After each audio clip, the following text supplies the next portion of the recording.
মধ্যবিত্ত বাড়ির ছেলে। দেখো, মধ্যবিত্ত বাড়িতে জন্মগ্রহণ করা মানে ছোট থেকে যুদ্ধ শুরু।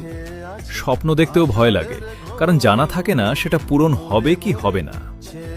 আর 15 থেকে 16 বছর বয়সে এসে একটা মিডল ক্লাস বাড়ির ছেলে জানতে পেরে যায় তাকে কিছু না কিছু করতে হবে। তাই তারা পড়াশোনা ছেড়ে দিয়ে পরিবারের দায়িত্ব কাঁধে নিয়ে নেয়, কিংবা পড়াশোনার সাথে সাথে ক্যাটারিং বা ডেলিভারি কাজ করে বাবার পাশে দাঁড়ায়।